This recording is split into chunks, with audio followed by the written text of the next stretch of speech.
Social Security and Medicare, two government programs hundreds of millions of Americans will rely on in their old age. But a new report is dashing hope that either program will be able to deliver the coverage it promises in the long run. So in the wake of this news, what does Congress do? It goes on summer recess. My next guest says this is no time for vacation. Republican Congressman Jack Kingston joins me from his home state of Georgia. Welcome to you, sir. Great to have you here. Well, thanks. It's great to be back with you. All right. You know, this is such a big issue. And to think that you're giving up your summer vacation for it, I have to say, for, somebody who covered personal finance for years and years and years, my heart is warmed. Why do you think that right now these entitlement programs need so much attention? Well, what the trustees report said is basically Medicare will be broke by 2029 and Social Security by 2037. So if you were born after 1970, your Social Security benefits are going to be greatly reduced. And starting next year, Social Security will lose $50 billion over the next 2 years.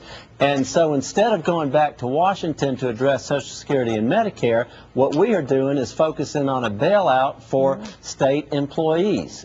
And I think it ties into your last segment because on the whole, public employees make 35% more than the private sector counterparts. And that's according to let's stay to Social Security for just a let's stay to Social Security for just a second, if we could. Yes. I spend so much time on public sector pensions, and you have no idea.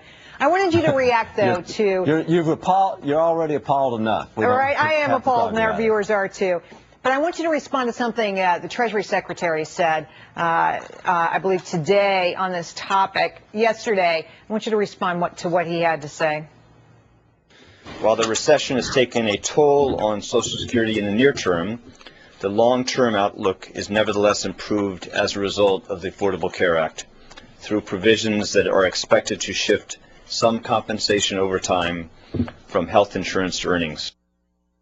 You know, I have to tell you, Congressman, that sounds a whole lot like everything's fine. Go back to sleep. We're gonna be okay. Yes. You don't have to worry about a thing. And for gosh sakes, that's just not true. Well, this is the same Secretary of Treasury who told us that the stimulus bill would keep us from going over 7.6% unemployment, and now we're, 14.6 million people are unemployed, and he's saying the stimulus plan is working. It's the guy who supported cash for clunkers, which was such a disaster that even the Obama administration pulled the plug on it. What he is referring to is a new tax on Cadillac plans, and the idea is that for people who get health insurance that's worth, say, about $25,000 a year, that there's going to be a new tax on that. And because of that, more people will shift out of those plans and be compensated in higher wages and therefore be paying into the Social Security plan.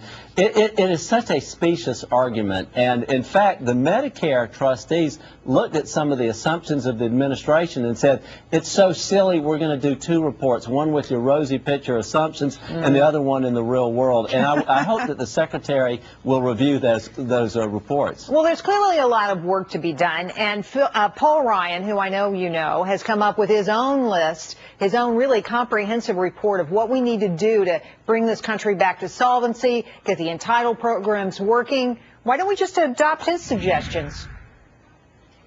Well, politically, it's very tough anytime you start talking about touching the sacred cows of Medicare or Social Security. But what the Ryan plan does do is cut the deficit in half by the year 2020, and it puts us on a guide path to fiscal sanity. And, if the administration doesn't like Paul Ryan's plan, put your own on the table. Let's have a BRAC commission, a base realignment and closure type commission that would look at entitlement reform and force Congress to adapt one plan or the other and force us to have an up or down vote. Because what happens anytime somebody like Paul Ryan steps forward with a reform plan, then 434 other members of Congress beat up on him. And we'll just wait for the next one. And we've got to stop that mentality. All right. And by the way, that number isn't quite so high. I think Paul Ryan is moving in the right direction. And I'm encouraged by what he's doing. And I think others should put their plans on the table. Well, and I support you 100% in that. We need to have a conversation that's serious about entitlements. Thank you, sir, for your time today. We appreciate it.